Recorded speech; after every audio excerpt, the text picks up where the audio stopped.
नमस्कार दोस्तों, आज से हम इतिहास की सीरीज़ शुरू कर रहे हैं। इतिहास की सीरीज़ पहले भी चलती थी, लेकिन इतिहास की दोबारा सीरीज़ शुरू हो गई है। इसका उद्देश्य आप लोगों का एक क्विक रिवीजन करवाना है, जिससे आपको इतिहास की एक सीधी लाइन बन जाए। इसे कॉम्पिटिटिव एग्ज़ाम की तैयारी करने वाले लोग भी देख सकते हैं। देखिएगा, इतिहास का साधारण अर्थ क्या होता है? इतिहास का साधारण अर्थ होता है इतिहास, मतलब जो समय बीत चुका है उसका अध्ययन। मतलब हमारे पूर्वजों की जीवन कथा, वो किस प्रकार से सोचते थे, समझते थे, उन लोगों ने क्या किया है ना। और इसी को दूसरे शब्दों में कहते अतीत का अध्ययन।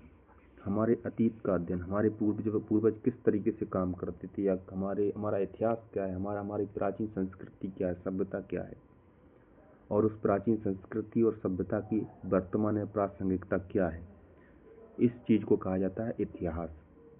इतिहास को सबसे पहले जो इतिहास का जनक कहा जाता है वो कहा जाता है हेरोडोटस को। इतिहास का जनक हेरोडोटस को कहा जाता है। अब हम आगे चलते हैं कि इतिहास में क्या क्या चीज़ें होती हैं, इतिहास क्या क्या चीज़ों पर डिपेंड होता है, या कितने प्रकार का इतिहास होता है। इतिहास हमारे पूर्वजों का अध्ययन होता है, हमारे जीवन का अतीत होता है ना। इतिहास 3 प्रकार के होते हैं। देखिए, इतिहास जो है, जब इतिहास का लेखन शुरू किया गया तो इतिहास का लेखन साक्ष्यों के आधार पर किया जाता है। साक्ष्यों के आधार पर किया जाता है। अब साक्ष्य भी कई प्रकार के होते हैं, जैसे पुरातत्व साक्ष्य हो सकते हैं, साहित्यिक साक्ष्य हो सकते हैं, अभिलेख वगैरह हो सकते हैं, सिक्के हो सकते हैं ना, जो प्राचीन संस्कृतियों के सिक्के वगैरह या फिर पुरातत्व वगैरह मिले हैं। तो इन सभी पुरातत्वों के या इन सभी साक्ष्यों के आधार पर इतिहास को जब लिखा गया तो उसे 3 भागों में बांटा गया। कौन कौन से 3 भाग होते हैं? पहला वाला भाग कर दिया गया प्राक इतिहास। इसके जनक कहे जाते रॉबर्ट बुरुसफुट। प्रागैतिहासिक काल और आदि ऐतिहासिक काल और ऐतिहासिक काल, इन तीनों में मूलभूत अंतर क्या है? ठीक है, 3 प्रकार का काम हो सकता है। पहले प्रकार के जो इतिहास है, मतलब प्राग इतिहास जो काल है, इसमें क्या होता है, इसमें हमको साक्ष्य तो मिले हैं, है ना, साक्ष्य तो मिले हैं, लेकिन लिखित वाले नहीं मिले हैं। मतलब कहने का मतलब कि इसमें औजार वगैरह मिले हैं, या फिर खुदाई की जो हमने वो चीज़ें मिली हैं। तो जो भी इस प्रकार के साक्ष्य मिलेंगे जिनमें लिखित साक्ष्य नहीं है। जब लिखित साक्ष्य नहीं होंगे तो जब लिखित नहीं होंगे तो फिर पढ़ा क्या जाए, और कुछ नहीं। कहने का मतलब इस समय पर पुरातत्व जो हमारे साक्ष्य रहेंगे, जैसे पाषाण काल, पत्थर वगैरह जो मिले हैं, वो इस समय पर प्राग ऐतिहासिक काल में आते हैं। प्राग ऐतिहासिक काल हुआ ये कि प्लेस्टोसीन और होलोसीन काल, 2 प्रकार के काल थे। प्लेस्टोसीन काल में तो भाई बर्फ जमी हुई थी। होलोसीन काल में बर्फ का जमाव खत्म हुआ, धीरे धीरे खेती के लिए जमीन हुई, तो आदि मानव ने खेती करना शुरू किया। लेकिन खेती करने से पहले आदि मानव जंगलों में रहा करता था। खाद और शिकार करना उसका प्रमुख काम था। जीविका के निर्वहन के लिए वो क्या करता था, खेती नहीं करता था, शिकार और खाद्य संग्रह, मतलब शिकार करता था, कच्चा मांस खाता था। इसको भी 3 भागों में बांटते हैं, पूरा पाषाण, मध्य पाषाण और नव पाषाण। तो जो भी पाषाण वाला जो भी काम रहेगा, पाषाण का मतलब होता है पत्थर, पाषाण वाला जो भी इतिहास रहेगा वो प्राग ऐतिहासिक काल कहलाता है। इसके जनक रॉबर्ट बुरुसफुट को कहा जाता है। दूसरे प्रकार का इतिहास है, उसको कहते हैं प्रोटो हिस्ट्री। प्राग हो जाता है प्री हिस्ट्री, और आदि इतिहास को बोलते हैं प्रोटो हिस्ट्री। प्रोटो हिस्ट्री का समझ में ही आ रहा है कि आदि इतिहास। अब जो सीधी सी बात है कि आदि इतिहास क्या होगा, जिसमें लिखित साक्ष्य उसमें लिखा हुआ हमको मिला है, लेकिन हम उसको पढ़ नहीं पाए। और पुरातत्वीय साक्ष्य मिलेंगे, लिखा हुआ तो हमको मिला है, लेकिन हम उसको पढ़ नहीं पाए हैं। इस प्रकार के इतिहास को बोला जाता है आदि इतिहास काल। आदि इतिहास काल मतलब लिखित साक्ष्य तो मिले हैं, लेकिन हम उसको क्या नहीं कर पाए, पढ़ नहीं पाए हैं। जैसे सिंधु घाटी की सभ्यता, अभी भी देख रहे हैं कि सिंधु घाटी सभ्यता के अभी भी स्थल निकलते जा रहे हैं। कहीं कहीं आप लोग न्यूज़पेपर में सुनते होंगे कि सिंधु घाटी सभ्यता का फला वाला स्थल निकला है, फला स्थल निकला है ना। तो सिंधु घाटी सभ्यता होती है और एक संस्कृति होती। अब सभ्यता और संस्कृति में क्या अंतर होता है? अभी आप नॉर्मली रूप से समझ लीजिए कि सभ्यता जो संस्कृति होती, संस्कृति एक छोटे स्तर पर होती है, हर एक व्यक्ति की एक जीवन शैली होती है, उसे हम संस्कृति कह सकते हैं, जिसमें धर्म आते हैं, है ना, रीति रिवाज आते हैं, वो संस्कृति कहलाती है। लेकिन जब यही संस्कृति बड़े स्तर पर फैल जाती है, एक बड़े भूभाग में फैल जाती है, तो इसको सभ्यता नाम देने लगते हैं, है ना। जैसे सिंधु घाटी की सभ्यता, हड़प्पा इसका पहला स्थल खोजा गया। हड़प्पा संस्कृति मतलब हड़प्पा जो गांव था उसमें छोटे स्तर पर ये पनपी और धीरे धीरे करके पूरे क्षेत्र में सिंधु नदी की सहायक नदियों के पूरे क्षेत्र में ये फैल गई, इसलिए इसको कहा जाने लगा हड़प्पा सभ्यता या सिंधु घाटी की सभ्यता। एक और विद्वान कहते हैं कि उन्होंने एक तुलना की है कि संस्कृति दिखती नहीं है लेकिन सभ्यता दिखती है। अर्थात कहने का मतलब कि जिस प्रकार एक फूल में खुशबू होती है, उस फूल की खुशबू को संस्कृति कहा जाएगा और उसकी पंखुड़ियों को सभ्यता कहा जाएगा। जो हम आजकल देख रहे हैं कि नगरीकरण, जो हमारा नगरीकरण इतने सारे हम बना रहे हैं, इतने सारे घर मकान बना रहे हैं, ये सब क्या, ये हमारी सभ्यता है। लेकिन इसके अंदर जो धर्म चल रहा, जो रीति रिवाज चल रहा, जो पहनावा चल रहा, ये सब क्या, ये सब संस्कृति में आ जाएगा। तो सिंधु सभ्यता आप लोग समझ गए होंगे। इसके जनक कहे जाते हैं जॉन मार्शल। याद रखिए, आगे पढ़ने बहुत मजा आने वाला है, बहुत मजा आने वाला है। केवल अभी शुरुआत है, इसलिए आपको लग रहा हो कि क्या पढ़ा रहे हैं, कोई दिक्कत नहीं, लेकिन जैसे जैसे हम आगे जाएंगे तो हिस्ट्री आपके लिए बहुत ही इंटरेस्टिंग सब्जेक्ट बनने वाला है। तीसरा है ऐतिहासिक काल। ऐतिहासिक काल और ऐतिहासिक काल क्या होता है, जिसमें लिखित साक्ष्य भी हैं और जिनको हम पढ़ भी पाए हैं, लिखित साक्ष्य भी और पढ़ भी पाए हैं, मतलब जिनकी भाषा को हम समझ पाए हैं। पहले हम आदि ऐतिहासिक काल की तरफ थोड़ा और झुकाव देते हैं। आदि ऐतिहासिक काल जो है, इस काल में लिखित साक्ष्य तो मिले हैं लेकिन हम इसको पढ़ नहीं पाए हैं। जैसे सिंधु घाटी की सभ्यता है, सिंधु घाटी की सभ्यता, सिंधु घाटी की सभ्यता में लिपि, सिंधु घाटी सभ्यता में लिखा हुआ मिला है लेकिन उस लिपि को पढ़ नहीं पाए हैं, उस लिपि को पढ़ नहीं पाए हैं। क्यों? क्योंकि वो लिपि भाव चित्रात्मक है, वो लिपि भाव चित्रात्मक है, हाव भाव की भाषा है वो, उसको लोग पढ़ नहीं पाए। ऐसा नहीं केवल सिंधु घाटी सभ्यता ही उस समय पर थी, सिंधु घाटी सभ्यता के समय में और भी सभ्यताएं पनपी, जैसे मेसोपोटामिया की सभ्यता, मिस्र की सभ्यता, यूनान की सभ्यता, ग्रीस की सभ्यता, ये सभी सभ्यताएं थी। ठीक है, इनके बारे में विस्तृत चर्चा आगे करेंगे। आगे देखते हैं, हम देखते हैं ऐतिहासिक काल या ऐतिहासिक, है ना। इसमें लिखित साक्ष्य मिले हैं और इनको पढ़ा भी गया है, और इसके जनक किसको कहा जाता है, हेरोडोटस को कहा जाता है, हेरोडोटस को कहा जाता है। ठीक है, अब देखते हैं, अब आगे चलते हैं और देखते हैं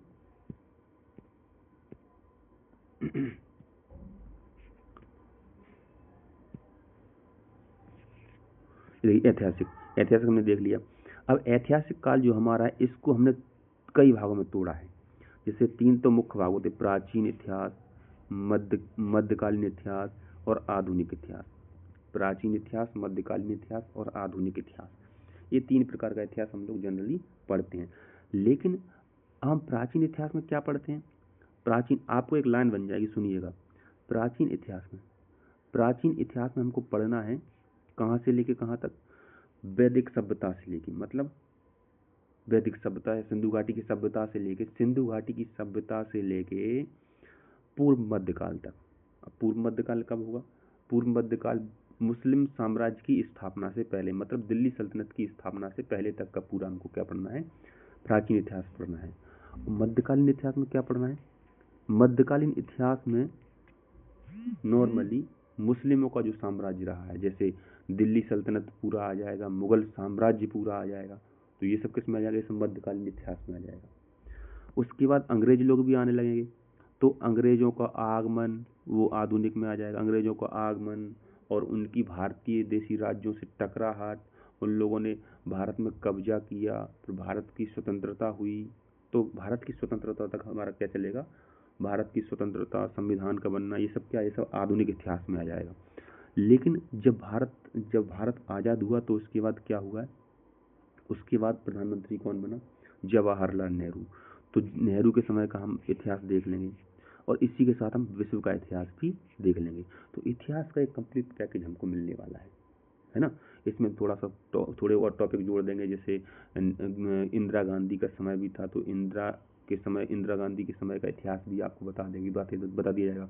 उदारवादी मतलब 1951 में उदारीकरण, निजीकरण और वैश्वीकरण अपनाया गया, तो उसको भी पढ़ा दिया जाएगा।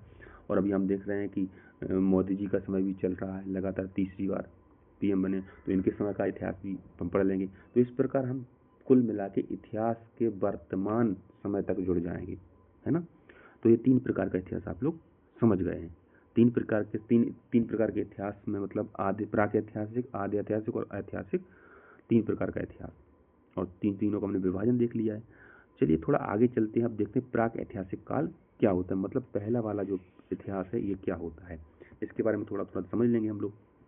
हमने आपको पहले ही बताया कि प्राक ऐतिहासिक का सीधा सा मतलब होता है कि आदि मानव के समय का इतिहास, अर्थात उस समय में हमको क्या मिला है, ना तो लिखित साक्ष्य मिले हैं, ना ही उसको पढ़ सकते, कुल मिला के हमको पत्थर मिले हैं, पत्थरों के औजार मिले हैं, है ना। इसको प्रागैतिहासिक कहते हैं, प्री हिस्ट्री, ठीक है, प्री हिस्ट्री। अब देखिए इसको देखते हैं। जो इस समय का इतिहास है, हम पहले बता चुके कि पत्थरों वाला समय था। आदि मानव जंगलों में रहा करता था, गुफाओं में रहा करता था। किस प्रकार की लाइफ है आप खुद सोच के देखिए। इतिहास में जब तक आप घुसेंगे नहीं, इतिहास सीखना मुश्किल हो जाएगा। इतिहास पढ़ने के साथ साथ सीखना भी पड़ता है। हम उस परिवेश में अपने आप को ढाल लें, इतिहास समझिए बहुत आसान हो जाता है। पाषाण काल, इस काल में हम पाषाण काल का अध्ययन करते हैं। पाषाण का मतलब होता है पत्थर, मतलब स्टोन एज मतलब जब मनुष्य आदि मानव था, तो उसमें 3 प्रकार के बदलाव हुए, ध्यान से समझिएगा। एक तो पुरापाषाण, मतलब 3 प्रकार का पाषाण युग के बारे में पढ़ना है। पुरापाषाण, मध्य पाषाण, नव पाषाण। पुरापाषाण, मध्य पाषाण और नव पाषाण, 3 प्रकार का पाषाण। तो पुरापाषाण काल में पुरापाषाण, मध्य पाषाण और नव पाषाण, इन तीनों में क्या अंतर है। जब आदि मानव की प्रारंभिक अवस्था थी, देखिए इसको भी जब आप बड़ी बड़ी किताबों में पढ़ेंगे तो इसको भी 3 भागों में तोड़ा जाता है, लेकिन यहाँ पर हम नॉर्मली केवल 3 भाग में ही इसको देख रहे हैं। पुरापाषाण काल का एक महत्वपूर्ण लक्षण था कि यहाँ पे आदि मानव जो था वो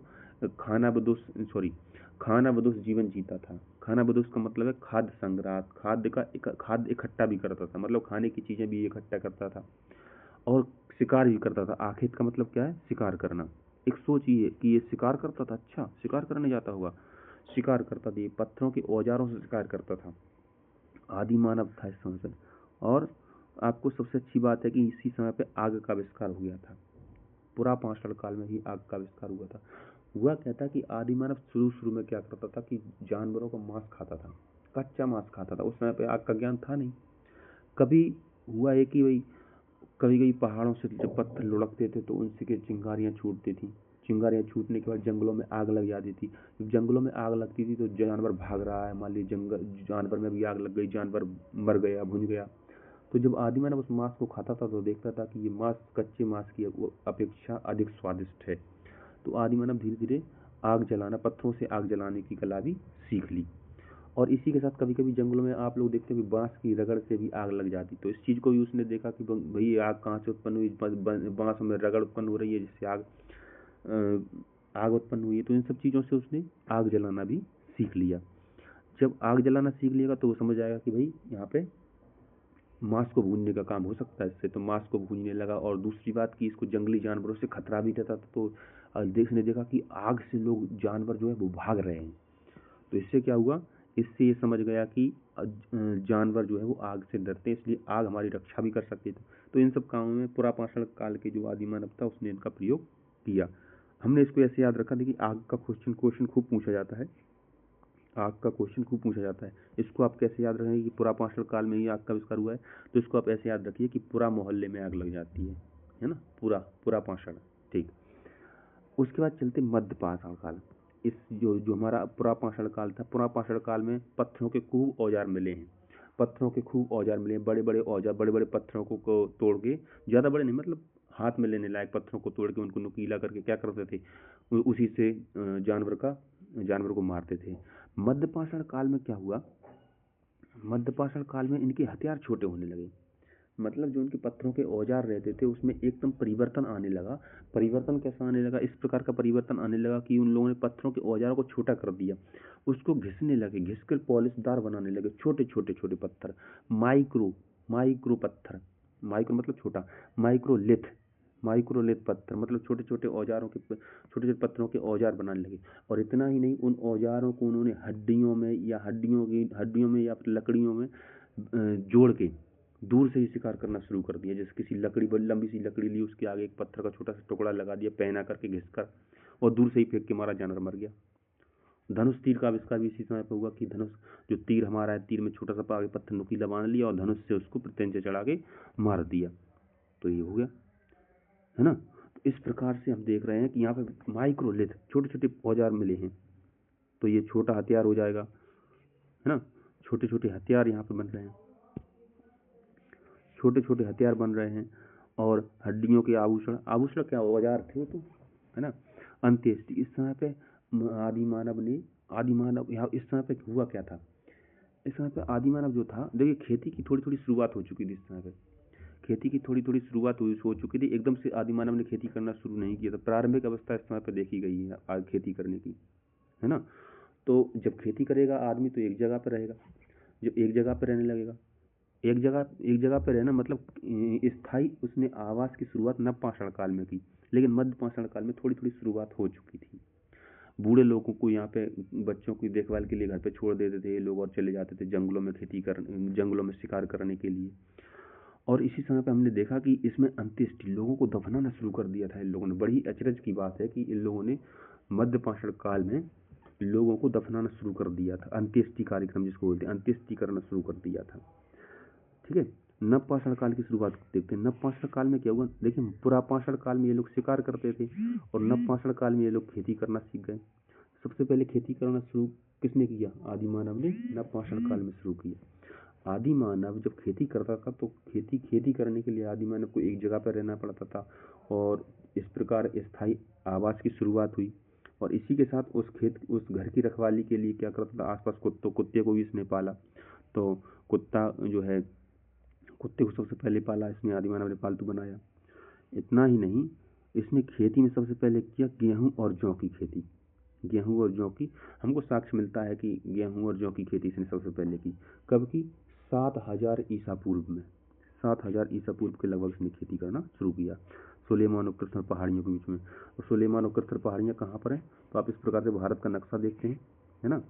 और जब इस प्रकार से देखते हैं तो सुलेमान और कृष्ण पहाड़ियाँ इधर हैं, है ना।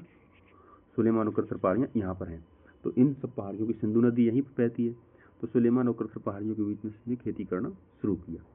और इसने सबसे पहले एक मनका बनाना शुरू किया। मनका एक होता है कि मनका का मतलब क्या होता है? मनके का मतलब पानी भरने वाला घड़ा, है ना। और पहिए की खोज भी इसी समय पर हुई। नए डिजाइन का पहिया, नवपाषाण, है ना, नवपाषाण। तो खेती करना शुरू किया, आवास यहीं पे किया, कुत्ता पाला, पहिया और मनका। ठीक है, सब चीज़ें लिंक हो रही हैं, उम्मीद है, ठीक है। उसके बाद इसी समय पे जो आदि मानव था, इसको तांबे का ज्ञान होने लगा था शुरू में, तांबे का ज्ञान। चौथा वाला जो युग आया, इसके बाद नवपाषाण के बाद एक परिवर्तित संस्कृति मिलती है, मतलब बदलती हुई संस्कृति मिलती है कि यहाँ पे तांबे का आविष्कार करना आदि मानव ने शुरू कर दिया था। धीरे धीरे ये स्थायी जीवन जीने लगा था। और आप लोग देख रहे हैं कि ये खेती किससे करता होगा। उस समय पे लोहे का ज्ञान तो था नहीं, लकड़ी के हलों से खेत जोतता था, उसी में उसमें गेहूं और जौ बोता था। लेकिन धीरे धीरे इसने क्या कर दिया, इसने तांबे का आविष्कार इसको पता चल गया, मतलब तांबा इनको मिल गया, है ना। तांबे का और पत्थर का दोनों का मिक्स उपयोग करके इन लोगों ने ताम्रपाषाण युग की एक शुरुआत की। और जब तांबे का आविष्कार हो जाएगा, मतलब तांबा एक धातु है जिसके थ्रू खेती करना आसान हो गया। उसके हल्के फाल बना लेगा तांबे की और उससे जुताई करना आसान हो जाएगा। तो यहाँ पे मेहरगढ़ में जो है मिला हुआ है इस प्रकार से। तो तांबा एक अयस्क होता है, चैल्कोराइट इसको कहा जाता है, मतलब चैल्कोलिथ ये है। माइक्रोलिथ किसको बोलते हैं? मध्यपाषाण को, चैल्कोलिथ ताम्रपाषाण को, ठीक। अच्छा, यहाँ पे हम एक चीज़ और देखते हैं कि सबसे पुराना साक्ष्य गेहूं का या खेती का कहाँ पर मिला है? वो मिला है मेहरगढ़ में। पहले मेहरगढ़ कहा जाता था, मेहरगढ़ में, मेहरगढ़ में। लेकिन अभी नवीन खोजों के बाद कोल्डी हवा जो है सबसे, इलाहाबाद के नज़दीक है कोल्डी हवा, ये जो है वो सबसे पुराना खेती का साक्ष्य हो गया है। तो अगर अब आजकल अगर क्वेश्चन आता है तो हम क्या लगाएंगे उसको, वर्तमान में क्वेश्चन में क्या लगाएंगे कि सबसे पुराना खेती का साक्ष्य कहाँ पर मिला है, कोल्डी हवा में मिला है। ठीक, इसी के समय मानव ने चित्रकारी करना शुरू कर दिया था। इसी समय पे मानव ने चित्रकारी करना शुरू कर दिया था भीमबेटका की गुफाओं में, है ना। मानव और कुत्ते का दोनों को दफनाया जाने लगा था। हम पहले कह रहे हैं कि दफनाने का साक्षी मिला है, बुर्जहोम में मानव और कुत्ते को दोनों को संग में दफनाने का साक्ष्य मिला है। और भीमबेटका की गुफाएं मध्य पाषाण काल के हमारे क्या मिले हैं, उनके साक्ष्य मिले हैं कि आदि मानव जब रहता था गुफाओं में, तो मध्य पाषाण काल जब था तो वहां पर उसने क्या किया था, उसने चित्रकारी करना शुरू कर दिया था। भीमबेटका, हाँ ये वही भीमबेटका है जो एमपी में है, मध्य प्रदेश में, नर्मदा घाटी में। तो इसने उस गुफा के दीवारों में बहुत अच्छा चित्रण किया है। आप लोग देखें कि इसने शिकार के दृश्यों को उकेरा है, एक मतलब इस तरीके से जैसे हम कोई कार्टून बनाते हैं, ऐसे करके ऐसे करके ऐसे, इस तरीके से कई चित्र हैं। मतलब महिलाओं के द्वारा बच्चों को पालने का चित्र, और लोगों के द्वारा शिकार करने का दृश्य। कुछ लोग किसी जानवर को मारकर कंधों पर टांग के लकड़ी के द्वारा ले जा रहे हैं, लकड़ी पर जानवर को टांग लिया, उसको कंधे पर रख के ले जा रहे हैं। इस प्रकार से के कई चित्र उकेरे गए हैं। मतलब आदमी कहना चाह रहा था लेकिन उसके पास भाषा नहीं थी, उसने चित्र बनाना शुरू कर दिया। भीमबेटका की गुफा हमको मिला है इस तरीके से, और कई प्रकार के रंगों का प्रयोग हुआ है। इस पर आप जब जाएंगे तो इन चित्रों को एक ऐसे रंगों से बनाया गया कि ये रंग अभी तक खत्म नहीं हुआ है। अब देखिए कितना अच्छा वो था उस समय पे, है ना। तो हम देखते हैं कि इस प्रकार से आदि मानव का जीवन चल रहा था। ठीक, और एक मध्य पाषाण काल का पशुपालन का साक्ष्य मिला। ये लोग पशु भी पालने लगे थे। बागौर राजस्थान में पड़ता है, आदमगढ़ मध्य प्रदेश में पड़ता है। ये बागौर और आदमगढ़ दो बस्तियां थीं, इनमें पशुपालन के भी साक्ष्य मिले। याद रखिएगा, ये पूछा जाता है, बागौर और आदमगढ़, बागौर और आदमगढ़। ठीक है, तो ठीक है, आगे चलते। ये तो हो गई हमारी किसकी बात, प्राग ऐतिहासिक काल की बात हो गई है। थोड़ा और आगे बढ़ने की कोशिश करते हैं, थोड़ा और आगे बढ़ने की कोशिश करते हैं, और हम लोग देखेंगे आदि ऐतिहासिक काल। आदि ऐतिहासिक काल, अब आदि ऐतिहासिक काल में क्या देखना है। आदि ऐतिहासिक काल में तो हम जानते हैं सिंधु घाटी की सभ्यता का अध्ययन हमको करना है, सिंधु घाटी सभ्यता का अध्ययन करना है। तो सिंधु घाटी सभ्यता में क्या देखना है, सिंधु घाटी सभ्यता, इसका जो समय है वो 2500 ईसा पूर्व से 1750 ईसा पूर्व तक है। मानक समय है इसका, समय कब से कब तक है, 2500 ईसा पूर्व से 2500 ईसा पूर्व से 2500 बीसी से 1750 बीसी, कभी भी आता तो यही मानक समय है। इसी को याद रखिएगा, खूब क्वेश्चन पूछा जाता है, 2500 से 1700 बीसी। अब देखिए सिंधु घाटी की सभ्यता, नाम से ही हमको कंफर्म हो रहा है कि ये सिंधु और उसके आसपास की नदियों के तट के आसपास रही होगी। ये सभ्यता बहुत विशाल थी। इस तरीके से अगर हम भारत का नक्शा बनाएं तो आप देखोगे कि जो सभ्यता है इस तरीके से, अभी तो इस तरीके से बना रहा है, लेकिन हम जब ज्योग्राफी पढ़ेंगे तो आप तुरंत बनाना सीख जाएंगे, कोई दिक्कत नहीं है। ये जो सभ्यता है लगभग इस तरीके से, सिंधु नदी यहाँ से निकलती है तो यहाँ से लेके यहाँ से लेके यहाँ से लेके इस ऐसे से पूरे क्षेत्र में फैली हुई थी। लगभग इसका आकार कितना था, 13 लाख वर्ग किलोमीटर, 13 लाख वर्ग किलोमीटर, इसका आकार 13 लाख वर्ग किलोमीटर था। ये सभ्यता त्रिभुजाकार क्षेत्र में फैली हुई थी, और सबसे अच्छी विशेषता थी ये शहरी सभ्यता थी। इस युग में शहर बसना शुरू हुए थे इस समय पे, हाँ ये शहरी सभ्यता थी, है ना। हड़प्पा इसमें सबसे पहले खोजा गया शहर था। अच्छा देखिए, जो आदि मानव लोग थे धीरे धीरे ये लोग बसना शुरू कर दिए, धीरे धीरे बसना शुरू कर दिए, और भाई खेती करना शुरू करता, ताम्र पाषाण युग हो सकता है। इसके बाद में सिंधु घाटी सभ्यता का साक्ष्य मिलता है। और ये हुआ कब था, जब पहले सिंधु घाटी सभ्यता के बारे में किसी को ज्ञान नहीं था।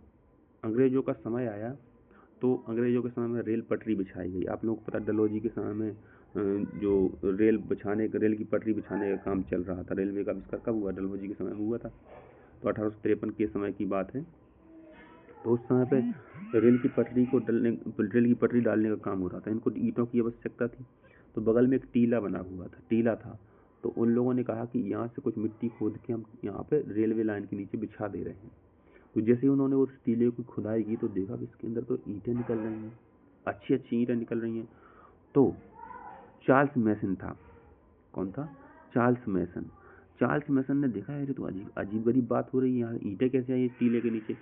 तो जब उस टीले को और ज़्यादा खुदाई की तो उसने अपने जो एक सर्वेक्षण था कनिंघम, उसको बताया कि कनिंघम साहब यहाँ पे तो ईंटें निकल रही हैं। तो उसने कहा अच्छा। तो उसने सर्वेक्षण शुरू कर दिया कनिंघम ने। फिर उसने अपने और बड़े अधिकारी को बुलाया, है ना, उसका नाम था जॉन मार्शल, पुरातत्व विभाग का अध्यक्ष। उसने बुलाया उसको, जॉन मार्शल को। तो जॉन मार्शल ने उसका नामकरण किया कि ये ईंटें ऐसी नहीं है, यहाँ पे खुदाई करो। तो खुदाई की गई। दयाराम साहनी अपने भारतीय थे, क्योंकि भारतीय लोग ही खुदाई करेंगे, जो तो सब अधिकारी बने बैठे हैं। तो 1921 की बात है। उस समय पर दयाराम साहनी के द्वारा खुदाई करवाई गई। और जब खुदाई करवाई गई तो वहाँ पे निकली एक बहुत बड़ी सभ्यता, बहुत बड़े नगर निकले।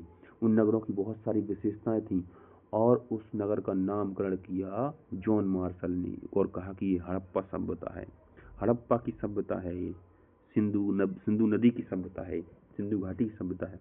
आजकल हम देखते हैं कि सबसे ज़्यादा शहर जो है गुजरात क्षेत्र में है। ठीक है। तो सबसे पहले जानकारी किसने दी?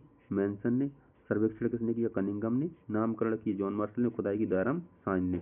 1921 की बात है। 1921 की बात है। ठीक, ये तो आप समझ गए हैं। थोड़ा और आगे चलते हैं। ठीक है। इस सिंधु घाटी सभ्यता का थोड़ा फैलाव देख ले रहे हैं। सिंधु घाटी सभ्यता त्रिभुजाकार तो आप लोग जान रहे हैं, लेकिन सिंधु घाटी सभ्यता के चारों अगर हम कुन्ने की बात करें तो पूरी भाग इसका है आलमगीर, है ना, आलमगीर। पश्चिमी है सुत्का गैंडोर, उत्तरी है मांडा और दक्षिणी है देमा। उत्तरी भाग जो है वो चिनाव नदी के तट पर है ना, और पश्चिमी भाग सुत्का गैंडोर यानी दास नदी के तट पर है। देमाबाद प्रवरा नदी के तट पर है। आलमगीर हिंडन नदी के तट पर है। और अगर आपको वैसे ट्रिक से याद करना है तो ये हमारी ट्रिक है ना, ये हमारे क्या है, ये हमारे साम्राज्य हैं ना, नगर हैं और नदी हैं, सम ऐड है ना। तो सुत्का गेंद्र कौन सी नदी पर है? दास नदी के तट पर है। और मांडा किस नदी पर है? चिनाव नदी पर है। आलमगीर हिंडन नदी पर और देमाबाद प्रवरा नदी के तट पर। तो इससे भी आप याद कर सकते, वरना तो सीधे सीधे याद रखिए आलमगीर, सुत्का गेंदूर, मांडा और देमाबाद। ठीक है, थोड़ा और आगे बढ़ने की कोशिश करते हैं।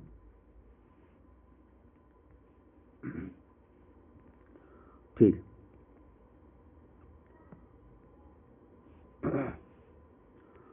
अब देखते हैं हम लोग किसमें, इस सिंधु घाटी सभ्यता के नगरों को देख ले रहे हैं।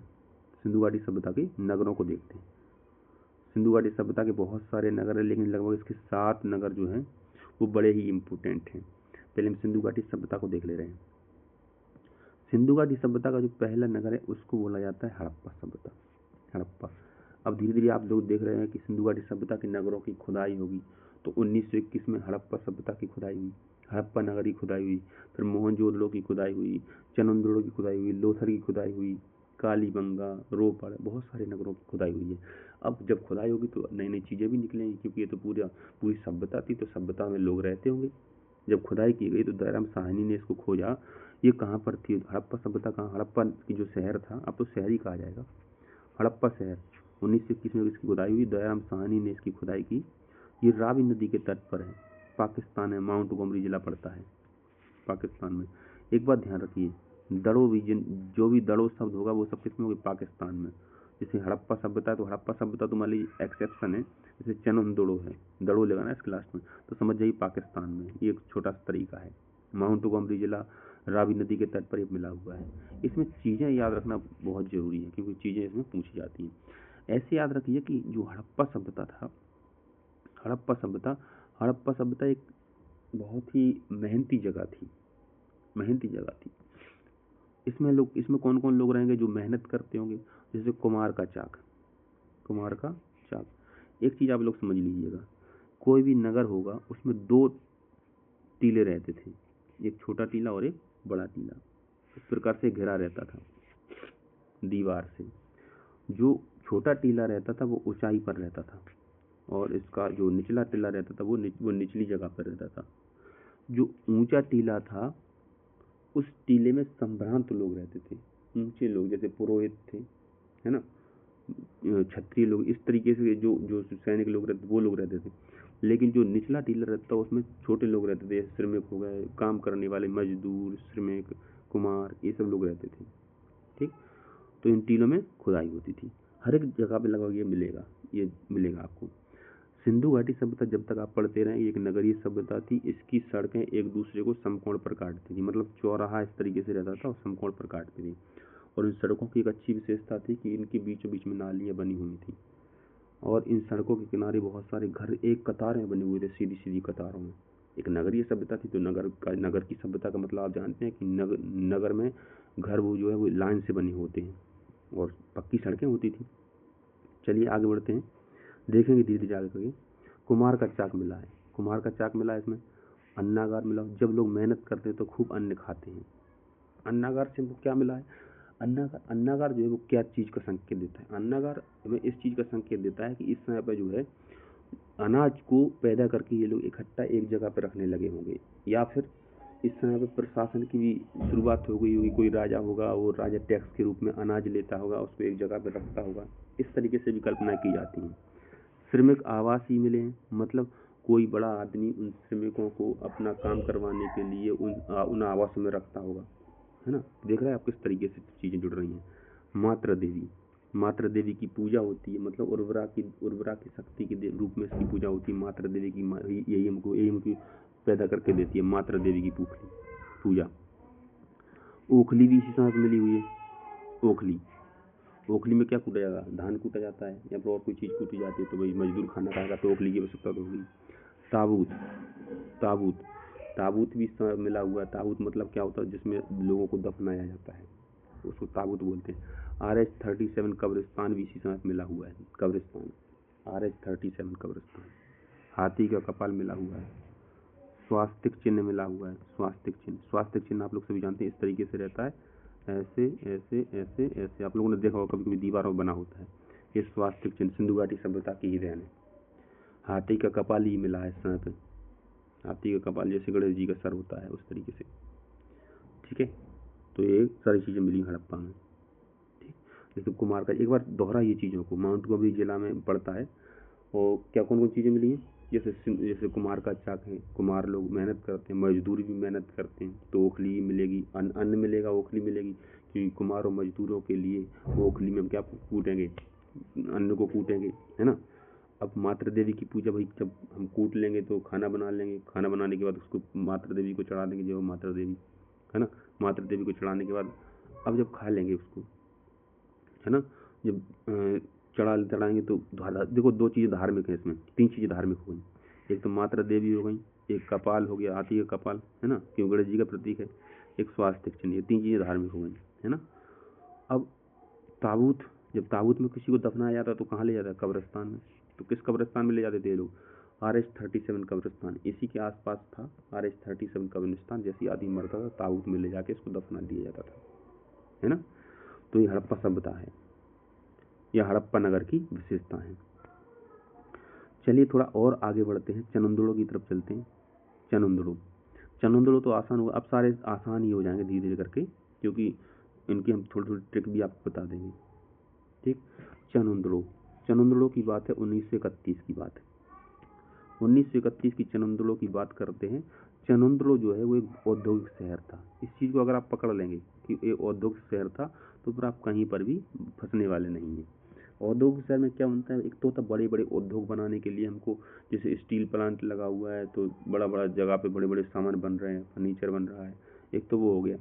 दूसरा होता कि ये इस चनंदड़ों जो है वो छोटे प्रकार का औद्योगिक शहर था। इसमें महिलाओं से संबंधित जो भी कॉस्मेटिक्स का सामान होता वो सब चीज़ें मिलती थी। ये सिंधु नदी के तट पर बसा हुआ था। दड़ो लगाए तो पाकिस्तान में होगा। गोपाल मजुमदार ने चनंदड़ों की खोज की थी। अब क्योंकि खुदाई करेगा गोपाल मजुमदार, तभी तो इसका नाम आया है गोपाल मजुमदार। तो चनंदड़ों की खुदाई गोपाल मजुमदार ने की। मजुमदार एक दुर्ग रहित शहर था। दुर्ग का मतलब क्या होता है कि इसमें चारों तरफ क्या नहीं थे, दीवार। हमने पहले कहा था कि कोई भी शहर होगा उसमें इस तरीके से एक छोटा टीला एक बड़ा टीला और ये घिरा रहता है। ये घिरा नहीं था इसलिए मतलब दुर्ग नहीं था। तो ये दुर्ग रहित था और एकमात्र सिंधु घाटी सभ्यता में केवल एकमात्र ऐसा जो दुर्ग रहित था। चीजें देखिए इसमें क्या क्या मिली हुई, चीजें इंपोर्टेंट होती हैं। सिंधु नदी के तट पर मिला है वो तो ठीक है। मेकअप सामग्री, लिपस्टिक, शीशा, मनका। मनका मतलब जो पहनने वाला होता है, हाथ में पहनने वाला जो अलंकरण मिला है, जैसे या फिर मतलब जो गागर होती है उसके चारों तरफ पोत देते हैं, जिस पोतने के बाद डिजाइन बना देते हैं, वो मनका कहा जाता है। गुड़िया मतलब गुड़िया का हम श्रृंगार करते हैं ना, तो महिलाओं से संबंधित। सुई धागा का काम कौन करता है? आदमी करते हैं कि मतलब लेडीज करती हैं, लेडीज सुई धागा काम ज़्यादा करती हैं। अलंकृत ईंट, अलंकृत बनाने का मतलब उसको सजावट का काम किसको रहता है? महिला को रहता है, तो महिला ही से उसको ईंटों पर सजावट करती थी। बिल्ली का पीछा करता हुआ कुत्ता, इसको याद रखिए, कई बार पूछा गया। चनहुंदड़ो है ना, दौड़ा के बिल्ली का पीछा करता था कुत्ता, बिल्ली का पीछा करता हुआ कुत्ता। ठीक, तो ये सब चीज़ें किससे संबंधित है? महिलाओं से संबंधित चीज़ें और कॉस्मेटिक मतलब सजावट की चीज़ें से संबंधित है। तो समझ गए होंगे कि ये हमको एक ट्रिक मिल गई एक तरीके से। 1931 में इसकी खोज हुई थी, 1931 में इसकी खोज हुई थी। चलिए थोड़ा और आगे बढ़ते हैं, आगे देखते हैं मोहनजोदड़ो की तरफ। मोहनजोदड़ो था वो जो एक धार्मिक शहर था। हम पहले बता चुके कि जो ऊंचा वाला टीला रहता था उसमें क्या कौन लोग रहते थे? पुरोहित लोग रहते थे। उसी प्रकार का एक धार्मिक शहर था, धार्मिक शहर। मोहनजोदड़ो की खोज 1922 में हुई थी, हड़प्पा सभ्यता के 1 साल बाद। राखालदास बनर्जी ने इसकी खोज की थी, राखालदास बनर्जी ने। इसको मृतकों का टीला भी कहा जाता है। ऐसा कहा जाता है कि मोहनजोदड़ो में बहुत ज़्यादा लड़ाई हुई थी इन सभी लोगों में, और इन सभी लोगों को मार के एक जगह दफना दिया गया था, है ना। एक मतलब राख का बहुत ज़्यादा ढेर ही मिला हुआ है, कंकालों का ढेर मिला हुआ है। तो राखालदास बनर्जी सिंधु नदी के तट पर मिला है। इसमें इसका जिला है लरकाना जिला। बताइए कहाँ पर होगा? पाकिस्तान में होगा, निदड़ो लगा है इसमें। सबसे बड़ा शहर था ये मोहनजोदड़ो। इसमें कंकालों का ढेर मिला है, वही वाली बात है। मृतकों का टीला कहा जाता है, युद्ध का प्रतीक मिलता है। ठीक, इसमें चीज़ें कौन कौन सी मिली हैं? भाई धार्मिक शहर था तो पुरोहित रहने का आवास मिलेगा, और मजदूर रहने का आवास कहाँ मिला है? हड़प्पा में। घर में कुआं मिला है, विशाल स्नानागार मिला है, 24 लाख। एक बात बताइए कि पुरोहित लोग जब रहेंगे तो वो नहाएंगे जल्दी जल्दी, तो कहाँ नहाएंगे? बाहर तो जाएंगे नहीं, नदी में तो जाएंगे नहीं, घर में कुआं रहेगा तो घर में नहाएंगे। इसके साथ विशाल स्नानागार, तालाब भी मिलेगा इनको। विशाल स्नानागार मतलब स्नानागार, तालाब मतलब स्नानागार जो होता है उसका इस्तेमाल किस लिए होता है? नहाने के लिए भी होता है, और हमारे जो पूजा पाठ के लिए भी होता है, किसी चीज़ का विसर्जन करने के लिए भी होता है। तालाब का विशाल स्नानागार का प्रयोग करते हैं। जब ये जाएंगे स्नान करके तो क्या करेंगे? चौड़ी सड़क। ये लोग भाई जब पुरोहित लोग चलते तो उनके संग में काफ़ी लोग चलते थे, काफिलों में लोग चलते, तो चौड़ी सड़क का प्रयोग तो होगा ही। और ऐसा तो होगा नहीं केवल कि पुरोहित लोग केवल पूजा पाठ ही करते होंगे, उनके संग में और लोग भी रहते होंगे, व्यापार भी करते होंगे, है ना। लोथा लेक हमको बंदरगाह मिला है। तो चौड़ी सड़क से ये लोग क्या करते थे? बहुत सारे काम करते थे। लोग पैदल चलते थे, बैलगाड़ी चलाते थे, व्यापार करते थे। सभागार, जब पुरोहित लोग रहेंगे, धार्मिक लोग रहेंगे तो सभा तो करेंगे ही। सूती वस्त्र मतलब सूती वस्त्र पहनते थे ये लोग, है ना। और बोतलों के ढक्कन के नीचे ये लोग सूती वस्त्र लगा देते कि उसको निकले ना, कोई सामान निकले ना। कोई जैसे किसी बोतल में कोई चीज़ भरी है, मिट्टी की बोतल में, उसके ऊपर कपड़े से ढक्कन बना देते थे। गलीचा, गले में डालने वाला गलीचा, है ना। और तांबे का ढेर, कंकालों का ढेर है। मृतकों का टीला तो मिला है, तो भाई तांबे की खोज तो हो ही चुकी थी। ये लोग तांबे के बहुत सारे आभूषण पहने, तो तांबे का ढेर ही मिला है। कांसे की मूर्ति मिली है, कांसे की मूर्ति, पशुपति शिव की मूर्ति। भाई पुरोहित लोग क्या करते थे? कांसे की मूर्ति की पूजा करते थे, और पुरोहित शिव की भी पूजा करते थे, या पशुपति शिव की पूजा करते थे। तो एक तरीके धार्मिक शहर था, धार्मिक शहर। आपके स्मृति कोश में मतलब दिमाग में आपकी चीज़ आ जाना चाहिए कि जैसे नर्तकी की मूर्ति मिल रही है, कांसे की नर्तकी की मूर्ति कहाँ मिलेगी? तो समझ जाना कि मोहनजोदड़ो में है। लिपस्टिक कहाँ मिलेगी? तो समझ जाना चनहुंदड़ो में है। भाई तुरंत आना चाहिए ना कि धार्मिक शहर और औद्योगिक शहर, महिलाओं से संबंधित चीज़ें हैं, है ना। अब देखिए मोहनजोदड़ो का जो अन्नागार है, देखिए अन्नागार हड़प्पा में भी मिला है और यहाँ पर भी मिला है। लेकिन अगर सबसे बड़े अन्नागार की बात करें तो कौन सा है? ये मोहनजोदड़ो का अन्नागार सबसे बड़ा है। मोहनजोदड़ो और हड़प्पा दोनों में मिला है नगर, लेकिन मोहनजोदड़ो का जो नगर है वो बड़ा होगा, क्योंकि एक धार्मिक शहर था और धार्मिक शहर में लोग वैसे ही दान देते होंगे, अन्न तो वैसे ही देते होंगे, तो ज़्यादा बड़ा अन्नागार कहाँ बनाना पड़ेगा, मोहनजोदड़ो में ही बनाना पड़ेगा। तो हड़प्पा और मोहनजोदड़ो को जुड़वा शहर कहा जाता है, इसको याद रखिएगा। हड़प्पा और मोहनजोदड़ो को जुड़वा शहर कहा जाता है, जुड़वा राजधानी है इनको कहा जाता है। ठीक, आगे देखते हैं रोपड़। रोपड़ की बात करते हैं। रोपड़ नाम से ही समझ में आ रहा है कि रोपड़ सतलज नदी के हरियाणा में है। रोपड़ सतलज नदी के तट पर बसा हुआ है। यज्ञदत्त शर्मा ने इसकी खोज की थी। दो चीज़ें तो हो गई। दूसरी बात, इसमें हम एक चीज़ और देखते हैं कि ये पंजाब में है, ये पंजाब में सतलज नदी के तट पर है और रोने धोने वाली चीज़ें इसमें मिली हैं। रोने धोने वाली चीज़ें कौन सी, जैसे मानव के संग में कुत्ता को दफना दिया है। कितनी बुरी स्थिति है कि आदमी के संग में कुत्ते को दफना दिया है, रोना तो आ गया ही। मानव के साथ पालतू जानवरों को दफनाया जाना, इसका पहला साक्ष्य मिला है, और ये कहाँ पर, बुरजहोम में। जम्मू कश्मीर में भी ऐसा एक साक्ष्य मिला है नप्पाषण काल का। नप्पाषण काल में भी हमने देखा है कि कुत्ते के संग में या आदमी के संग में कुत्ते को दफना दिया गया है ना। मतलब वफादारी जीवित रहते भी कर रहा है, आज मरने के बाद ही वफादारी करेगा। कितना अच्छी धारणा थी लोगों को, यहाँ लोग विश्वास ही नहीं जीत पाते हैं। मानव कुत्ता को दफनाने का साक्ष्य ये रोपड़ में ही मिला है। तो दो जगह मानव के संग कुत्ते को दफनाने के साक्ष्य मिल गए, एक तो रोपड़ में और दूसरा इससे पहले मिला था हमको नप्पाषण काल में, बुरजहोम में। ठीक, अगला वाला शहर है बनमाली। ये आप खुद ही याद कर सकते हैं कि 1953 में इसकी खोज हुई थी। 1953 में इसकी खोज हुई थी। ठीक है, अगला बनमाली। बनमाली नाम से समझ में आ रहा, बनमाली मतलब कुछ बनाने वाला काम है, लेकिन इसका नाम ही है केवल नाम बनमाली, परंतु कुछ नहीं बना यहाँ पर। ठीक है, रविंद्र सिंह ने इसकी खोज की थी। रंगोई नदी के तट पर है, हरियाणा में। जल निकासी नहीं है यहाँ पर। घरों में सोखता, मतलब जैसे घरों में सोखता बना हुआ था, जल निकासी नहीं है। टेढ़ी मेढ़ी सड़कें थी। मिट्टी काल यहाँ से मिला हुआ है। ये लोग तांबे का हाल ही नहीं ढूंढ बना, बताओ, मिट्टी काल मिला है यहाँ पर। मतलब बनावली, लेकिन बना कुछ नहीं है। सड़कें भी नहीं बनी, ना तो हल बना है तांबे का, मिट्टी का मिला है, और जल निकासी भी नहीं है। तो इस तरीके से हम देख रहे हैं कि भाई नाम के विपरीत काम है इसका। ये क्लास आप लोगों के लिए बहुत इंपॉर्टेंट होने वाली, मान के चलिए। आप जब देखेंगे इसको पूरा देख लेंगे तो आप जब इससे क्वेश्चन करेंगे तब कहेंगे ये तो क्वेश्चन हमारे सामने आ चुका था। ठीक है, एक ट्रिक है, छोटी सी आप लोगों की ट्रिक है। ये दिखने में छोटी लगे, घाव करे गंभीर। आप लोगों ने दोहा तो सुना ही होगा, देखने में छोटे लगे, घाव करे गंभीर। ये क्लास आप देखेंगे कि बहुत ज़्यादा घाव करने वाली है, आपके पेपर को फोड़ने वाली है। अगर सिंधु घाटी सभ्यता से क्वेश्चन आएगा तो आप लोग उससे नहीं छोड़ने वाले, करने वाले हैं, उसको फोड़ देंगे क्वेश्चन को। देखिए, कुछ क्वेश्चन पूछे जाते हैं कि कौन सा शहर कौन सी नदी के तट पर बसा हुआ है, इसको आप देखेंगे। एक तो आप मैप से देख सकते हैं, देखिए ये कालीबंगा है, ये ये अपना बनवाली है, रोपड़ है, ये हड़प्पा है, चनंदड़ो है, मोहनजोदड़ो है, सिद्धगंगा और लोथल में। हमने पहले बता दिया कि गुजरात क्षेत्र में सबसे ज़्यादा जो है सिंधु घाटी सभ्यता के स्थल मिले हैं। ठीक, एक चीज़ और देखिए, जो नदियाँ हैं, ये नदियों के किनारे बसे हुए शहर हैं। यहाँ पे एक हम बताया आपको, लोभी मौसी का हरा कंगना। पहले इसको ऐसे देख ले रहे हैं।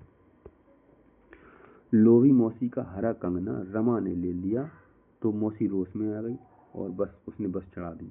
देखिए, लोथल किस नदी के तट पर है, भोगवा नदी के तट पर। लोभी मौसी मोहनजोदड़ो किस पर है, सिंधु नदी के तट पर। हरा से हो जाएगा हड़प्पा, रावी नदी के तट पर। कंगना है ना, जो हमारा घग्गर नदी के तट पर कौन सा है, कालीबंगा। कंगना से हो जाएगा कालीबंगा, और घना से हो जाएगा घग्गर नदी, कालीबंगा। और रमा है ना, मांडवी नदी के तट पर है, रंगपुर है ना। रोपड़ हो जाएगा सतलज नदी के तट पर। इस तरीके से तो कुछ हमने जो शहर हैं वो आपको लिखवाए हैं, ताकि आप आने वाले परीक्षाओं में इनका प्रयोग करके क्वेश्चनों को सॉल्व कर सकें। ठीक, उसके चलते कालीबंगा। कालीबंगा का अर्थ होता है काले रंग की चूड़ियाँ, काली चूड़ियाँ। देखिए कालीबंगा और इसका अर्थ है कालीबंगा, काले रंग की चूड़ियाँ। ये घग्गर नदी के तट पर भी हम लोग देख के आए हैं। घग्गर नदी को आज हम सरस्वती कहते हैं, राजस्थान में है। इसमें दो दो लाल हैं, बी के थापड़ और बीवी लाल, दो लोग हैं। थापड़ माल के लाल कर दिया, है ना, थापड़ माल के लाल कर दिया किसको, कालीबंगा को। काली में बगल में दिया है तो थापड़ उससे लाल कर दिया। चीजें कौन कौन सी मिली हैं, है ना, जुते हुए साक्ष, जुते हुए खेत के साक्ष, है ना, जुता हुआ खेत, कालीबंगा का मतलब तो काली चूड़ियाँ। और चूड़ी के साक्षी मिले हैं, जुते हुए खेत मिले हैं। यज्ञ और हवन कुंड मिले हैं, यज्ञ के साक्षी भी इसी में मिले हुए हैं। हल के साक्ष्य मिले, अलंकृत ईंटों के साक्ष्य मिले हैं। काले रंग की चूड़ियाँ खूब पूछा जाता है कालीबंगा। तो काले रंग की चूड़ियाँ आप लोग कैसे देखते हैं, जब हम खेत जोतते हैं तो उसमें काले रंग की चूड़ियाँ ही मिल रही हैं, यज्ञ हवन का सामान ही मिल जाता है ना, अलंकृत ईंटें ही मिल जाती हैं, हल से जोतेंगे, है ना। इस तरीके से हम कालीबंगा को याद कर सकते हैं। थोड़ा इमेज ही बनानी पड़ती, कालीबंगा में हम खेत जोत रहे हैं तो उसमें काले रंग की चूड़ियाँ मिली हैं, पूजा का सामान मिला है, मतलब यज्ञ हवन का कुंड का सामान मिला है, यज्ञ हवन कुंड, चूड़ी मिली हैं और कुछ ईंटें ही मिली हैं हमको। इस तरीके से हम देख सकते हैं, इमेज तो करना पड़ेगा। धौलावीरा, धौलावीरा, धौलावीरा सिंधु घाटी सभ्यता का सबसे बड़ा स्थल है। रविंद्र सिंह ने इसकी खोज की थी, इसमें कोई दिक्कत नहीं। लोथल, या इससे पहले हम देख ले रहे हैं किसको, सुतका गेंडोर को। लोथल को सबसे लास्ट में देख लेंगे।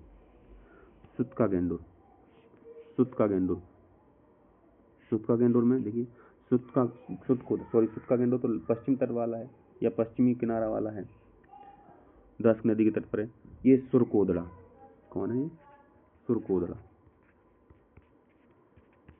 सुरकोदड़ा, सुरकोदड़ा है। सुरकोदड़ा से घोड़े के साक्ष्य मिले हैं, ध्यान देना। कलश समाधान, घोड़े के साक्ष्य, ये दो चीजों को याद रखना। सुरकोदड़ा, देखिए सुरकोदड़ा हम तो ऐसे समझ सकते हैं कि सुर के साथ कौन दौड़ा, तो घोड़ा दौड़ा होगा, है ना, है ना। और सुर, सुर से याद रख सकते हैं कलश, कलश में कभी कभी सुर निकल आता है, निकल आता है ना, जब कलश बजाते हैं तो सुर निकल आता है। तो ऐसे रख लीजिए सुरकोदड़ा से कलश और घोड़े के साक्ष्य में याद आपको करना है, कैसे भी कर लीजिए। गुजरात में है ये, ठीक। रंगपुर, देखिए रंग, रंग गुजरात में है रंगपुर। और जब आदमी धान की भूसी भरता है तो उसका रंग उड़ जाता है। ये हम भी जानते हैं, हमने भी ये काम किया है, भूसी भरने का काम, और आप लोगों ने भी किया ही होगा क्योंकि सभी लोग गांव से क्षेत्र से ताल्लुक रखते होंगे। तो रंगपुर धान की भूसी, ठीक। लोथल, लोथल, लोथल भोगवा नदी के तट पर, लोभी अभी हमने पढ़ा था, लोभी, ये गुजरात में है, बंदरगाह शहर है। गोदीवाड़ा, मतलब यहाँ पर क्या मिला, ये बंदरगाह शहर है। गोदीवाड़ा का मतलब होता है यहाँ पे लोग सामान इकट्ठा करके रखते थे ताकि इनको जहाज़ों से या नाव से दूसरी जगह भेजा जाए। यहाँ पे भाई बंदरगाह शहर है तो यहाँ पे नाव चलती होंगी, है ना। तो राव करके एक व्यक्ति है, उन्होंने इसकी खोज की थी। युगल समाधान का यहाँ पे साक्ष्य मिला है, मतलब दो लोगों का सब यहाँ पे मिला हुआ है, स्त्री और पुरुष का जो कंकाल है वो मिला हुआ है। इससे अंदाजा लगाया गया कि यहाँ पे सती प्रथा का साक्ष्य भी मिला है।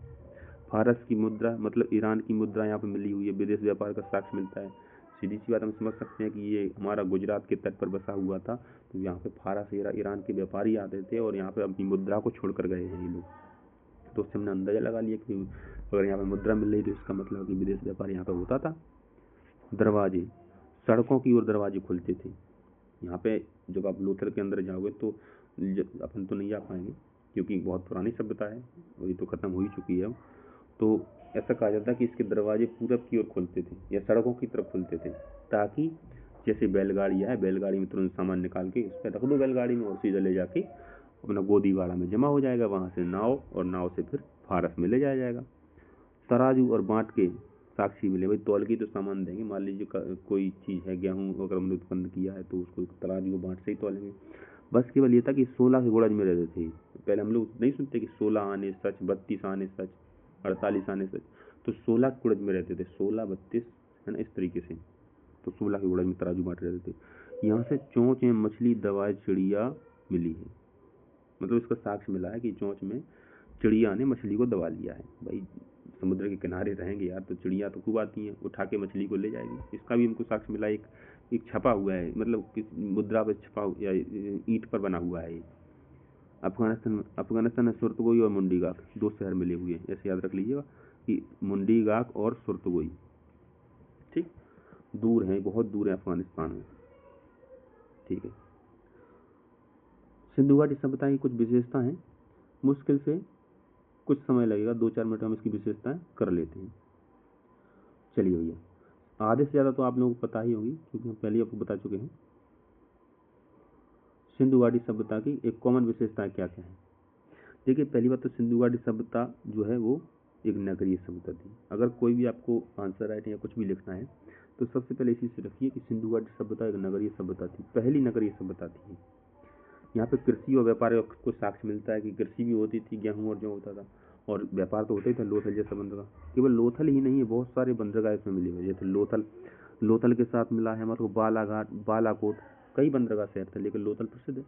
लोथल, बालाकोट, कुंतासी, है ना, मुल्ता दाहिनो, सुतका गेंडोर, ये हमारे 4-5 बंदरगाह आपको मिले हुए हैं। ये हर जगह आपको नहीं मिलते, इसको केवल आप लिख लीजिएगा, लोथल, बालाकोट, कुंतासी, मुल्तान दीनो और सुतका गेंडोर, ये बंदरगाह शहर थे। कई बार पूछा जाता है। मोहर और सिक्के, मोहर पर एक सींग वाले, भाई मोहर कौन सी है, भाई फारस वाली मोहर, एक सींग वाले जानवर का साक्ष्य मिला मोहर पर, जबकि सिक्का जो है वो टेराकोट, पक्की मिट्टी का सिक्का बना होता था। टेराकोट, सिक्का और मोहर अलग अलग चीज़ें। मोहर क्या होता था, किसी सामान को हमको भेजना है, किसी सामान को हमको भेजना है, उस सामान को पैक कर दिया, उस पर मिट्टी लगा दी और मिट्टी पर उसको ठप्पा मार दिया, उस ईंट का ठप्पा मार दिया जिससे वो चित्र उकेरा गया है, जिससे वो चित्र क्या बन जाता, उस पर बन जाता था। और जब वो उस तरफ जाएगा जहाँ उसने सामान भेजा है तो वो व्यक्ति उस पर बने हुए उस चित्र को देखेगा और समझ जाएगा कि ये किसी ने खोला नहीं है, ये बिल्कुल सुरक्षित है। इसको बोलते हैं मोहर। और सिक्के तो आप लोग जानते हैं कि टेराकोट, पक्की मिट्टी का सिक्का होता था, उसके बदले ही लेन देन होता था। सैल खड़ी, जो मोहर होती थी वो सैल खड़ी की बनी होती थी, मोहर है वो सैल खड़ी की बनी होती थी। गाय का तो इसमें कोई साक्ष्य मिला ही नहीं है, गाय का तो अभी नामो निशान ही नहीं है, घोड़े का थोड़ा बहुत साक्ष्य है। दरवाजे जो है वो पश्चिम की ओर घर के पीछे खुलते थे, केवल लोथल के दरवाजे सड़क की ओर खुलते थे क्योंकि सब जगह व्यापार नहीं होता, सीधी सी बात है। तलवार का साक्ष्य नहीं मिला है, ना ही युद्ध का साक्ष्य मिला है। अब आप कहेंगे भैया तो फिर आप तो कह रहे थे कि मोहनजोदड़ो में साक्ष्य मिला है, तो मोहनजोदड़ो में युद्ध का साक्ष्य मिला है, युद्ध का साक्ष्य नहीं, मोहनजोदड़ो में साक्ष्य नहीं मिला है। एक अनुमान लगाया गया है कि इतने लोग कैसे मरे, हो सकता है किसी बीमारी से मर गए हो, बाढ़ से मर गए हो, है ना, ये भी तो हो सकता है, लेकिन उसका कोई स्पष्ट साक्ष्य नहीं मिला है। तलवार युद्ध का कोई साक्ष्य नहीं मिला, शेर का कोई साक्ष्य नहीं मिला, गाय का कोई साक्ष्य नहीं मिला। याद रखिएगा, इनको ये आते हैं क्वेश्चन। सोना, तांबा, टिन, ये सब बदख्शा, हिंदुकुश पर्वत जो है वो पाकिस्तान अफगानिस्तान के बीच में पड़ता है, वहां से मंगवाया जाता था। माप तौल के लिए 16 की पद्धति का प्रयोग करते थे, पहले ही बता चुके हैं। भावचित्रात्मक लिपि थी, अभी तो कोई पढ़ ही नहीं पाया, लोहे का तो कोई ज्ञान होगा ही नहीं इनको। नालियाँ जो है, नालियाँ ढकी थी, हमने बताया था कि सड़कें एक दूसरे को समकोण पर काटती थी, इसको हम ग्रिड पद्धति बोलते हैं। इस तरीके से कई सड़कें आ रही इस तरीके से काटती थी, कोई भी सड़कें, इसको ग्रिड पद्धति। जाल पद्धति, आप लोगों ने मछली का जाल देखा होगा, उनके जो तंतु होते हैं वो 90 डिग्री पर होते हैं, तो इससे ग्रिड पद्धति बोलते हैं, जिसमें सड़क स्वतः साफ हो जाती थी, है ना। जब वही सड़कें कहाँ हुई, समकोण पर हुई, हवा चली एक बार में सब साफ, ठीक। नालियाँ सड़क के बीचों बीच बनती थी। अब कैसे बनती थी नालियाँ सड़क पे बीचों बीच, देखिए बताते हैं। ये जैसे कोई सड़क है, इस सड़क पे नाली बनाना है तो नाली बीच से निकली, ठीक, और ये पूरी सड़क क्या है, ये पूरी सड़क कवर हो गई, पूरी सड़क कवर कर दी। इससे बैलगाड़ी चलेगी तो एक पहिया इधर चलेगा, एक पहिया इधर चलेगा, नाली हमारी सुरक्षित रहेगी। और ऐसा नहीं केवल हमारी ये सड़क है तो जो चौराहा पर यहाँ पे मैल होल होते थे, ये नाली आई नाली, यहाँ पे मैन होल होता था ताकि इसकी साफ सफाई भी हो सके, ठीक। मात्र सत्तात्मक सभ्यता थी, मतलब क्योंकि यहाँ मात्र देवी की पूजा होती थी, पितृ का तो कोई बात ही नहीं है, तो ये मात्र सत्तात्मक सभ्यता है। कुछ ही चीज़ें जो मात्र सत्तात्मक है, जैसे हम सातवाहन शासकों को पढ़ेंगे, वही मात्र सत्तात्मक संस्कृति के प्रतीक है। सिंधु घाटी सभ्यता है ना। विनाश का कारण क्या है, विनाश का कारण बाढ़। लोग कहते हैं कि यहाँ पे सिंधु नदी में बाढ़ आ गई होगी, इससे लोग मर गए हैं, इसलिए सभ्यता खत्म हो गई, है ना, ठीक है। कपास का साक्ष्य भी यहीं पर मिला है, सिंधु घाटी सभ्यता में कपास का साक्ष्य मिला है। ठीक ठीक। अब और भी आगे है लेकिन वीडियो लंबी हो जाएगी। ऐसा नहीं केवल सिंधु घाटी सभ्यता ही इस समय पे, थोड़ा सा हम समराइज कर दे रहे हैं, ऐसा नहीं केवल सिंधु घाटी सभ्यता ही इस समय पे थी, सिंधु घाटी सभ्यता के समय पे और भी सभ्यताएं फल फूल रही थी। वास्तव में हो क्या रहा था, देखिए थोड़ा समझ लीजिए, 2 मिनट समझ लीजिए, 1 घंटा ही पूरा हो जाएगा। देखिए पहले आदि मानव काल था। आदि मानव काल से आदमी क्या हुआ, स्थायी जीवन तक आ गया। स्थायी जीवन आया तो फिर इसने क्या कर दिया, किसी नदियों के आसपास रहना शुरू कर दिया, सिंधु घाटी सभ्यता में रहना शुरू कर दिया, धीरे धीरे नगर बनाने लगेगा। ऐसा तो है नहीं केवल कि आदमी केवल यहीं पर नगर बना के रह रहा है। आदि मानव तो बहुत जगह पे है, बहुत दूर दूर जगह पे। सबसे पहले कहा जाता है कि अफ्रीका महाद्वीप में इसकी शुरुआत हुई। थोड़ा और हम पीछे से लेते हैं ताकि आप लोगों को शुरुआत समझ में जाए। उसके लिए हम थोड़ा सा मैप बना ले रहे हैं ताकि आप लोग अच्छी गहराई से उसको समझ सकें। देखिए पहले से अगर आपको विश्व का मैप बनाना है तो इस तरीके से करिए, इस तरीके से, ऐसे ऐसे ऐसे ऐसे। घबराइए मत, आप लोग भी बनाना सीख जाएंगे। ठीक है, ये हमने विश्व का मैप बनाया। अब थोड़ा रुकिए बस 1 सेकंड। ऐसे अफ्रीका महाद्वीप बना देंगे इस तरीके से, ऐसे ऐसे ऐसे ऐसे ऐसे ऐसे और ऐसे, यहाँ से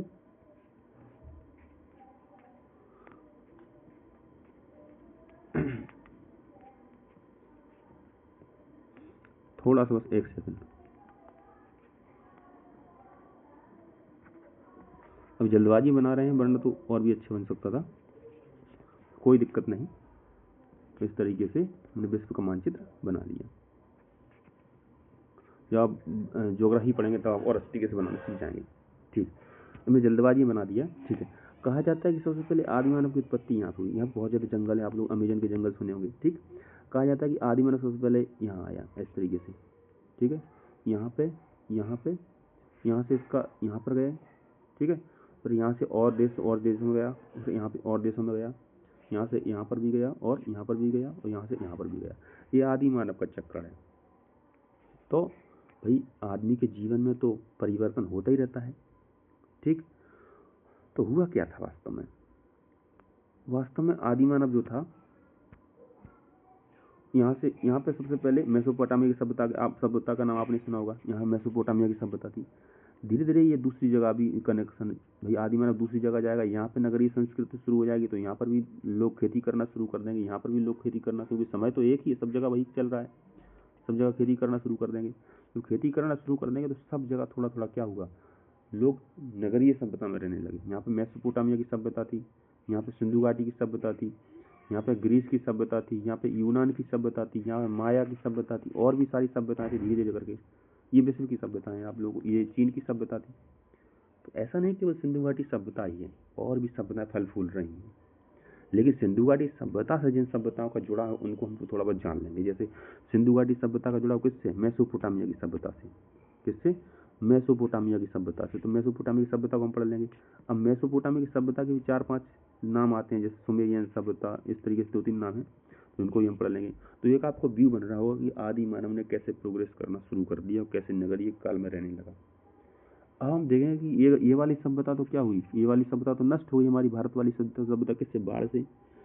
तो बाढ़ जब आती है तो सभी को एकदम तो मार नहीं देगी, कुछ लोग बच के दूसरे क्षेत्रों में जाके रहने लगे। ध्यान दीजिएगा इस चीज को, भारत में दूसरे क्षेत्रों में जाके रहने लगे, कबीलाई के रूप में रहने लगे, कबीला जीवन के रूप में रहने लगे, कबीलाई जीवन के रूप में, मतलब जनजाति के रूप में रहने लगे, दूर दूर जंगलों में फिर रहने लगे, बिखरा हो गया, और कुछ लोग अपना क्षेत्र छोड़ के चले गए। भाई सभी लोग थोड़ी मर जाएंगे। अब यहाँ से क्या होगा, जब सिंधु घाटी सभ्यता के लोग दूसरे क्षेत्र में चले जाएंगे या दूसरे क्षेत्रों में रहने लगेंगे, उत्तर भारत में जब दूसरे क्षेत्रों में रहने लगेंगे, तो ये लोग अपनी जनजातीय क्षेत्रों के रूप में रहने लगे। और इसी समय पर उत्तर पश्चिम से, मतलब यहाँ के लोग यहाँ पे चले आए, इस सभ्यता से टकराने लगे। इन्हीं को हम लोग आर्य बोलते हैं, हैं सब वही लोग, कोई अलग नहीं है। तो आप कहेंगे भैया ये लोग तो गोरे रहते हैं, हम लोग काले रहते हैं। तो वो सब मानसून का प्रभाव पड़ता है, सूर्य का प्रभाव पड़ता है, सूर्य के हिसाब से वो हम बायोलॉजी ज्योग्राफी में पढ़ रहे होंगे। अभी आप समझिए कि इतिहास को हम जोड़ रहे हैं कि नहीं जोड़ रहे हैं। जुड़ रहा है इतिहास की, नहीं जुड़ रहा, धीरे धीरे प्रोग्रेस हो रही है आदमी की, इंसान की एकदम धीरे धीरे प्रोग्रेस हो रही है। ठीक, तो ये यहाँ पे आ गया। ये कई चीज़ें लिखी नहीं है, ये कई चीज़ें लिखी नहीं है कि सिंधु घाटी जो आदि मानव थे वो सिंधु घाटी सभ्यता में रहने, एक कल्पना करनी पड़ेगी तभी हम इतिहास को पकड़ पाएंगे। ठीक है, ये हमको भूगोल बताता है इस तरीके से। तो उम्मीद है कि आप सभी लोग समझ रहे होंगे, और इसके बाद हम अगली क्लास में मिलेंगे। अगली क्लास जो हमारी होगी वो सिंधु घाटी सभ्यता, तो रिवीजन के तौर पे एक रहेगी, थोड़ा सा 5 मिनट का रिव्यू दे देंगे। उसके बाद सिंधु घाटी सभ्यता से जुड़ी हुई जो भी सभ्यताएं रहेंगी, जैसे मेसोपोटामिया की सभ्यता रही और इसके से जुड़ी हुई इर्द गिर्द की सभ्यताएं रही थोड़ा सा। उसके बाद फिर हम आएंगे वैदिक सभ्यता पर। वैदिक सभ्यता पर आकर हम देखेंगे कि वैदिक सभ्यता जब आएगी तो इसको 2 भागों में तोड़ा जाएगा, ऋग्वैदिक सभ्यता और उत्तर वैदिक सभ्यता या उत्तर वैदिक काल। धीरे धीरे लोगों ने लिखना पढ़ना शुरू कर दिया, संस्कृत भाषा लिखना पढ़ना शुरू कर दी, तो 4 वेदों का विकास हुआ, और इन 4 वेदों को पढ़ के हमने इतिहास लिख दिया कि वैदिक सभ्यता किस प्रकार से पनप रही थी, ऋग्वैदिक काल क्या था, उत्तर वैदिक काल क्या था।